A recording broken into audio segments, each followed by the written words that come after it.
সম্মানিত ভিউয়ার্স, আসসালামু আলাইকুম। ফুড প্যারাডাইসের পক্ষ থেকে সকলকে জানাই শুভেচ্ছা ও অভিনন্দন।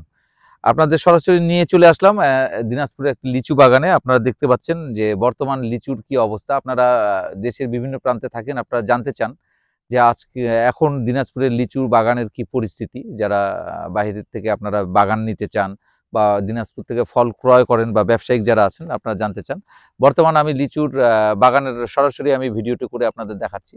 যে আপনারা দেখেন এখনো লিচুর কেবল মুকুল এসেছে কিন্তু ফুলটা এখনো ফুটেনি। এই ফুলটা ফুটতে আরো ১ সপ্তাহ বা ১০ দিন সময় লাগবে।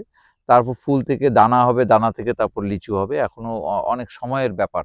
আপনারা দেখেন যে আমাদের এই বাগানটা একটা আদর্শ লিচু বাগান। আমি যদি একটু আপনাদেরকে এখানে এই সাইডে যদি আপনি আসেন, আপনারা এই সাইডে একটু যদি আসেন, তাহলে আপনারা দেখতে পাবেন যে এটা আদর্শ লিচু বাগান কিভাবে। এই যে এখানে ড্রেন দেওয়া আপনারা দেখেন এবং লিচু বাগানের যে মাটিটা আপনারা দেখতে পাচ্ছেন, এই মাটি দেখেন সবগুলো হাল দেওয়া এবং একটুকু এখানে দেখেন যে কোনো আগাছা বা ঘাস বা কোনো কিছু এগুলো নাই।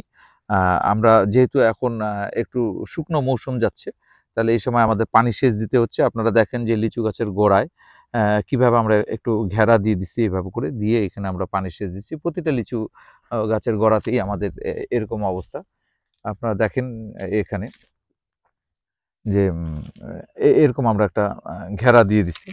আ এইখানে দেখেন যে আপনারা এইখানে আমরা এরকম একটা যে মাঝখান থেকে আপনারা দেখতে পাচ্ছেন যে এরকম একটা ড্রেন, এই ড্রেন দিয়ে এই যে এখানে এরকম করে আমরা স্তূপ করে দিচ্ছি। আপনারা দেখেন যে এইভাবে করে ঘেরা দিচ্ছি এবং আমরা এক জায়গা থেকে সাবমার্সেলে আমরা মোটর দিয়ে আমরা পানি দিচ্ছি এবং এই পানি সম্পূর্ণ বাগানটার মধ্যে চলে যাচ্ছে। আমি যদি আপনাদেরকে একটু বসে দেখাই যে লিচু বাগানের নিচের চিত্রটা কিরকম, আপনাদেরকে যদি আমি বসে দেখাই, আপনারা দেখেন যে সম্পূর্ণ বাগান দেখেন।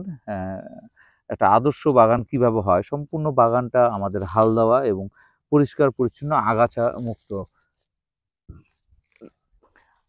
শুধু লিচু বাগান গাছ লাগালাম আর লিচু হলো এরকম কোনো কথা না। আম বাগানের প্রচুর পরিমাণ যত্ন নিতে হয়, হ্যাঁ? প্রতিটা জিনিসের একটা যত্ন থাকে।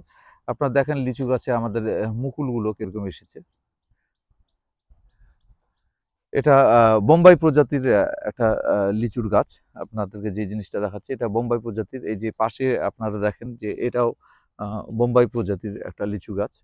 আর এর পূর্বে আপনারা আমার পেইজে গেলে দেখবেন যে আমার একটা ছোট বাগান, মিশ্র বাগান, সেটা আমি ১ম থেকেই দেখাই। সেখানে বেদানা এবং চায়না 3 লিচুর গাছের আমি ভিডিও দিয়েছি। এইখানে দেখেন এই গাছটাতে আপনারা দেখেন যে নতুন পাতা ছাড়ছে।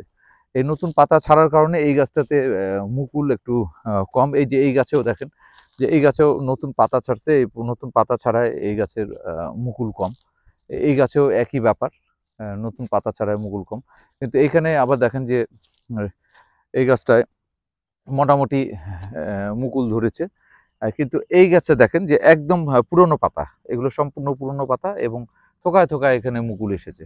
তো আমি যেটা আপনাদের সবসময় প্রোভাইড করতে চাই, আ সেটা হলো যে আপনাদের যখন এরকম মুকুল থাকবে, এরকম একটু কাছ থেকে আমি দেখাই। যদি আপনাদের একটু দেখেন এরকম যখন মুকুল থাকবে বা মুকুলটা একটু ফুটবে, সেই সময় আপনারা কখনো কীটনাশক স্প্রে করবেন না। কারণ এই সময়টা পরাগায়নের সময়।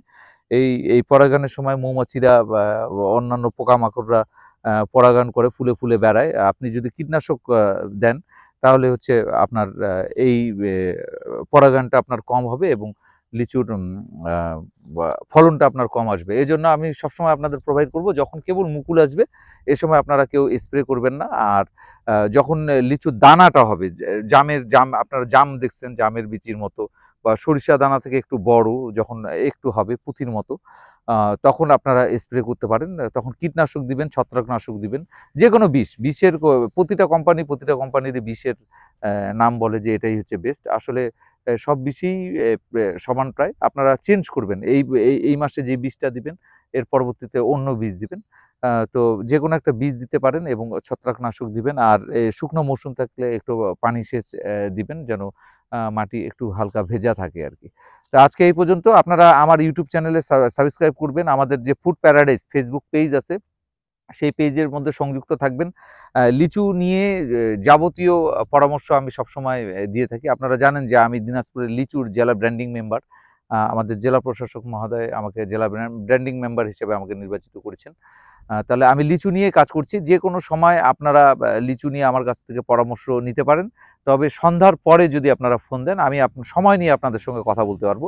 কারণ আমি পেশায় শিক্ষকতা করি, সারাদিন অনেক কাজে ব্যস্ত থাকি, এজন্য সময় হয় না। তো সবাই ভালো থাকবেন, আমার জন্য দোয়া করবেন। আজকে এই পর্যন্ত। আসসালামু আলাইকুম।